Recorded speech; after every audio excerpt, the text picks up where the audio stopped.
ए साउनी फेरि एक गिलास रक्सी देऊ न हौ, कस्तो जाडो भयो के। केको एक गिलास? अघिदेखि एक गिलास भनेर 10 गिलास चट्काइसक्यो।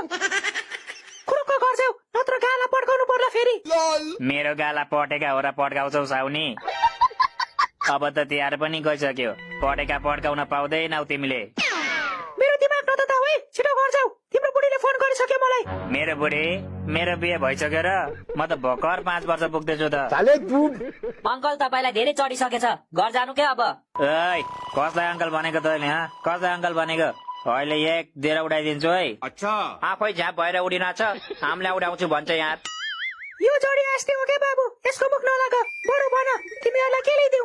हामीलाई 3 कप तातो चिया ल्याइदिनु अनि 3 प्लेट चाउमिन पनि ल्याइदिनु होला आन्टी। के बोले भाइ? ओइ पागल भइस, चियासँग चाउमिन कसले खान्छ? म खान्छु नि, मेरो त चाउमिन फेभरेट हो, जेसँग पनि खाइदिन्छु। त्यही भएर त अनुहार पनि चाउमिन जस्तै भएको रहेछ। अरू खाजामा के छ आन्टी? अरू चना चिउरा छ, सुकुटी छ, आलु चप छ, अन्डा छ। अन्डा त हामीसँग पनि छ आन्टी। ओइ के भन्दैछस् त? के भनेर? हामीसँग अन्डा छैन त घरमा? घरमा त के छ नि? घरको कुरा गरेर हुन्छ?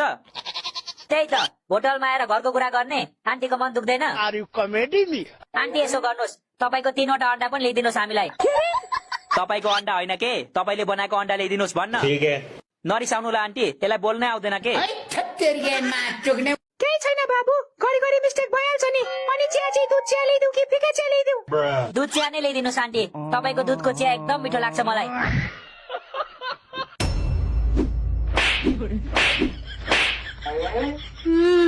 तपाईँको दुधको चिया होइन के साले, तपाईँले बनाएको दुधको चिया भन्न। यसमा नि खासै जाडो छैन है केटा हो, मलाई त जाडै भएको छैन। सिरक भन्दा बाक्लो ज्याकेट लगाएपछि कहाँ जाडो हुन्छ त नि? यो ज्याकेट हेर्दा मात्रै बाक्लो हो के, केही काम छैन यसको।